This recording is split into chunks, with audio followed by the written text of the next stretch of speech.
Okay, so I'm retired. I retired. I had 3 careers for the first 2 decades from when I graduated in 1982 into 2003.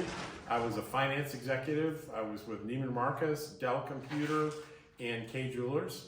I was a director level there, had a midlife crisis, walked away from all that and went back to school and became got a master's degree in counseling psychology and got a license as a psychotherapist and went to paramedic school and got a license as a paramedic and went to firefighting school and got certified as a firefighter in Texas.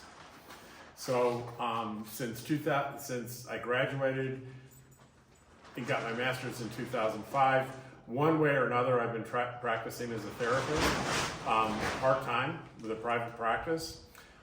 There was a 5-year period where I was the chief of a county paramedic service in northern Idaho in a wilderness area near the Canadian border. And I also did part-time therapy during that. When I left that, I went full-time working for the county government in Fairfax, Virginia, where I did emergency mental health, did things like worked with the police, doing things like mental health emergencies in the community. And I retired from that in December. So I do therapy, televideo therapy, just a handful of sessions a week.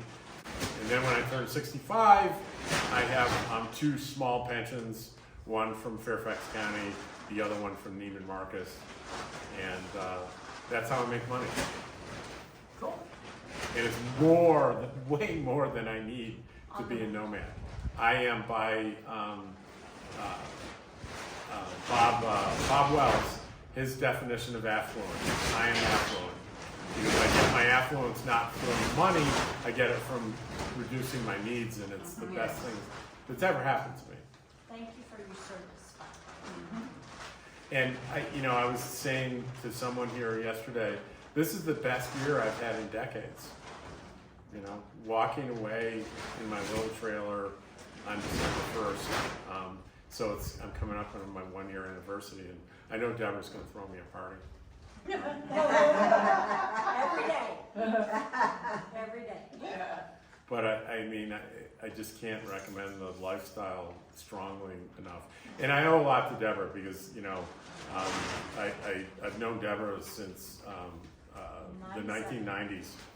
And so I went to her when it's funny, I watched this video of this woman, she's like living in a van, and there was some mix up with BLM land and maybe getting a warning from a ranger or something, and she was innocent and was really upset about that. And I'm watching this video and I'm talking to one of my friends, and she goes, that's Debra, right? I said, what are you talking about? Debra Dickinson. That's Debra Dickinson? And I went back and looked and said, oh my God, it's Debra. So I got her number and called her.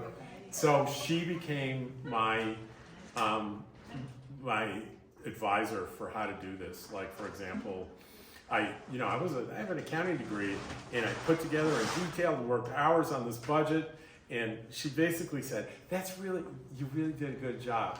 That's really great, but. So I fixed my butts, and I'm okay. Yeah. I can identify actually. I've been a year, but I closed my real estate brokerage at the end of June. Mm-hmm. And I have to admit, as a serial entrepreneur, my method has always been, I want to go buy something. I guess I better make some more money. But I'm not doing that now. So I've never had a budget, and I'm trying to figure out a budget for Nomad life. It's a little tough. Here's a secret: if you have a small enough rig, you can't buy anything because you've got nowhere to put it. Yeah, absolutely. Yep. So the old rule is if you get something, you have to get rid of something. And I have a lot of pride in my lifestyle as a minimalist, also because the environment, and I don't know how people think about climate change, but I think it's real, and I think we all have a responsibility, and I feel like my carbon footprint is pretty damn small. Yep. When you sit in your trailer and you think about how much wattage and water you're using on an hour-to-hour basis, That's something we don't think about in a sticks and brick. We don't care. We turn on the electric, we turn on the water, but we don't think that way, do we? We think very intentionally about water uses. We think about what we do with our waste. Debra has a whole video on if you want to stay out for 2 weeks, this is the way you handle your garbage and make it a small thing. Fold it up and Yeah, tiny pieces and then put it inside this other. Because we're used to at home, we just fill that hefty bag until it's full. Well, Debra doesn't do that. No, she can fill 10, 20 times the amount of gas in one bag by, you gotta watch your video. How old is it, Debra? A couple years old? Your video on how to do all that? You show how to fold in about a year? About a year. And then I spray bottles for everything. Yes. Washing Yes. dishes, I just, brushing your teeth, anything and everything. I just. And you know, we all had beliefs that, I had beliefs that were true. One of the beliefs that I had is, to be hygienic, you need to take a shower or bath every day. I believe that, honestly. And now I realize that's always not been true. Right. It's made up. It's a waste of our precious resources. It's made up by the industries that sell personal hygiene products. That's what it's made up And you by. absolutely do not have to stand in there for an hour. No, I learned the term Navy shower. Yep. Yes. Yeah. I know how to do that. And you know what's funny now that I think about this, the things that you have to do, that I have to do, make me feel better about myself as a human being. And I don't hear that discussed a lot in this. And maybe it should be discussed more, but the more I feel good about who I am. The other thing I learned camping with Debra and is about how the community helps out each other with whatever that you have that has value. It could be money, it could be expertise. You know, when I was in Quartzsite, Randy, what's Randy's website?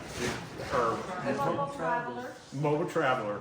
You know, he would come and he would be working on Debra's rig. And she desperately needed help for her. And like, I was helpless. I don't know how to do that stuff. And then I realized I had a tool that was useless for me that he would probably really love. So that became my contribution to him. Here, take this tool. He didn't want to take it, did he? But he took it. But you know, I'm doing well with money now, so I can contribute money. I can contribute, like I'm a therapist. Even though I'm not licensed in a particular state, it doesn't stop me from doing it for free to someone and being, you know, so I do that. And you also give up service with your still paramedic license and everything. He just volunteered for a month for Howard to do and you know, different things like that. The community gives you an opportunity to be a good person. And you know what I found as a human being and as a therapist, the more you do for others, the better you feel about yourself, and the happier it's joy. And you're not in that, you, for whatever reason, Mr. Therapist, chose very high stress your whole life. I did.